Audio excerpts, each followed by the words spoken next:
ஒரு சாதாரணமான அமைதியான வாழ்க்கையை வாழ்ந்துட்டு வந்த கோயில் வாட்ச்மேனான அஜித் குமார் இன்னைக்கு நம்ம இடையே இல்லை. ஒரு 10 சவரன் நகை திருட்டு, இதுக்கு மேல அவர் மேல நடத்தப்பட்ட கொடூரமான போலீஸோட தாக்குதல், இதனால இன்னைக்கு அவரோட உயிரே பிரிஞ்சிடுச்சு. அஜித் குமாரோட கடைசி மூச்சு நின்னப்போ அவரோட அண்ணனான மனோஜ் பாபு பக்கத்துல தான் இருந்திருக்காரு. அந்த கடைசி 2.5 மணி நேரம் எப்படி இருந்தது, அவர் உயிர் எப்படி பிரிஞ்சுதுன்றதை பத்தின வீடியோ தான் இது. வாங்க வீடியோக்குள்ள போகலாம்.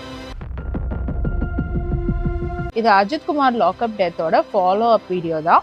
அஜித் குமார் மாடப்புரம் வில்லேஜ்ல பத்ரகாளி அம்மன் கோயில ஒரு டெம்பரரி வாட்ச்மேனா வேலை பார்த்துட்டு இருக்காரு. அப்ப நிக்கிதாங்கிற பெண்மணி தான் அம்மாவோட கோயிலுக்கு வந்து தன்னோட கார் சாவியை அவர்கிட்ட கொடுத்து காரை பார்க் பண்ண சொல்றாங்க. அஜித் குமாருக்கு கார் ஓட்ட தெரியாதனால அவர் நண்பர்கிட்ட கொடுத்து காரை பார்க் பண்ண சொல்றாரு. கோயிலுக்குள்ள போயிட்டு வந்த நிக்கிதா ஒரு சின்ன வாக்குவாதம் அஜித்தோட பண்ணிட்டு கார் எடுத்துட்டு போறாங்க. மறுபடியும் வந்து கார்ல இருந்து நகையை காணோன்ற ஒரு பெரிய கம்ப்ளைண்ட்டை கொடுக்குறாங்க. இந்த விஷயமா அஜித் குமார் மேலதான் எனக்கு சந்தேகமா இருக்குன்னு கம்ப்ளைண்ட்டை கொடுத்துட்டு போயிடுறாங்க. இந்த கம்ப்ளைண்ட்டை ஒட்டி அஜித் குமார் அரெஸ்ட் பண்ணி பயங்கரமா அடிச்சு விசாரிக்கிறாங்க. போலீஸ் அடியோட வலி தாங்க முடியாத அஜித் குமார் ஒரு கட்டத்துல போய் சொல்லிடுறாரு, ஆமா அந்த நகையை நான் தான் எடுத்தேன், கோயில் பின்புறத்துல ஒளிச்சு வச்சிருக்கேன்னு சொல்லியிருக்காரு. இப்படி சொல்றது மூலமா கோயிலுக்கு போனா நம்மளுக்கு தெரிஞ்ச சில பேர் நம்மளை காப்பாத்துவாங்கன்ற எண்ணத்துல ஒரு பொய்யை சொல்லியிருக்காரு.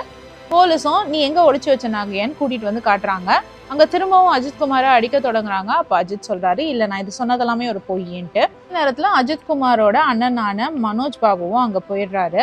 நாங்கெல்லாம் கேட்டு எந்த விஷயமும் இவன் சொல்ல மாட்டேங்கிறான், அதனால நீயே கேளுன்னு சொல்லிட்டு மனோஜ் பாபு கிட்ட பொறுப்பா படைக்கிறாங்க. அப்போ மனோஜ் பாபு அஜித் குமார் கிட்ட போய் கேட்டிருக்காரு, என்ன நடந்தது தம்பி, ஒருவேளை நீ எடுத்திருந்தா உண்மையை ஒத்துக்கோன்னு சொல்லியிருக்காரு. இப்போ அஜித் குமார் மனோஜ் கிட்ட கடைசியா பேசின வார்த்தை பாத்தீங்கன்னா வலி தாங்கலனா அப்படின்ட்டு. அதாவது வலி தாங்க முடியாம தான் நான் போய் சொல்லி இவங்களை இங்க கூட்டிட்டு வந்திருக்கேன்னு சொல்லியிருக்காரு. அதுக்கு பிறகு அவர் எந்த ஒரு வார்த்தையும் பேசலையா.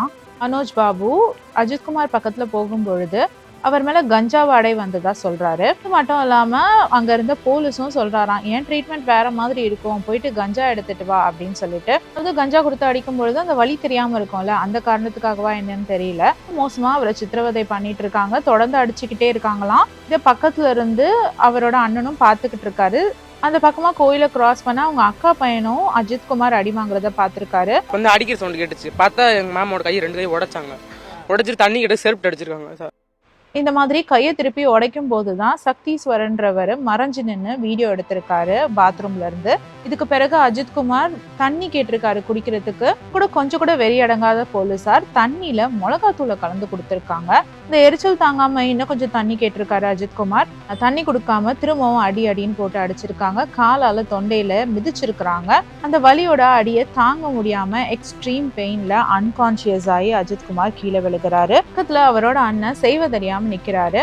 ஹார்ட் பீட் ஆகுறதுனால ஃபர்ஸ்ட் எய்ட் கொடுக்க ட்ரை பண்ணியிருக்காரு. ஆனா அது எதுவும் ஒர்க் ஆகல. 5 போலீஸ் கிட்டையும் அவரை உடனடியா ஹாஸ்பிட்டல் கூட்டிட்டு போக சொல்லி ரெக்வெஸ்ட் பண்ணியிருக்காரு. அங்கிருந்து அஜித் குமாரை தூக்கிட்டு மெயின் கேட்டுக்கு வரதுக்கு முன்னாடியே அஜித் குமார் மோஷன் போயிடுறாராம். பார்த்த உடனே அஜித்தோட அண்ணனான மனோஜ் உறுதிப்படுத்திடுறாரு, அதாவது அஜித் இறந்துட்டாரு. இதுக்கு பிறகுதான் போலீஸ் ஆட்டோ கூப்பிட்டு அவரை ஆட்டோல ஏத்திட்டு ஹாஸ்பிட்டல் போனாங்களாம். கோயில் பேக் சைட்லயே அஜித் குமாரோட உயிர் பிரிஞ்சிருக்கு. இதுக்கு மேல பண்ணதெல்லாம் போலீஸ்காரங்க போட்டு ஆமான்னு மனோஜ் பாபு ரொம்ப தெளிவா சொல்றாரு. இந்த மாதிரி ரொம்ப க்ளோஸா கூடவே அவர் இறக்கும் தருவாயில இருந்த ஒரு ஐ விட்னஸை இன்னும் கூப்பிட்டு விசாரிக்கவே இல்லையா. அதனால்தான் மனோஜ் பாபு தானே முன் வந்து இந்த பிரஸ் மீட்டை தந்திருக்காரு.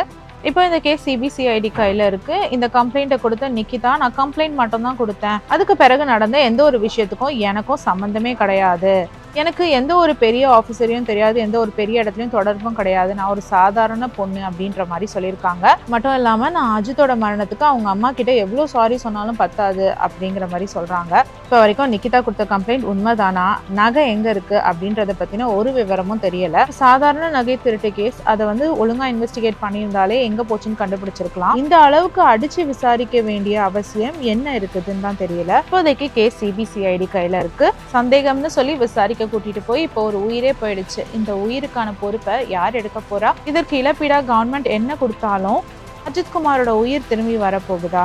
இல்ல, அஜித் குமார் மரணத்துல ஒரு நியாயம் கிடைக்கும்னு நம்புவோம். என்னோட கருத்து உங்களுக்கு பிடிச்சதுன்னா please like, share and subscribe. வேற ஒரு வீடியோல திரும்ப மீட் பண்ணலாம். Until then, it's bye from Janima. Thank you.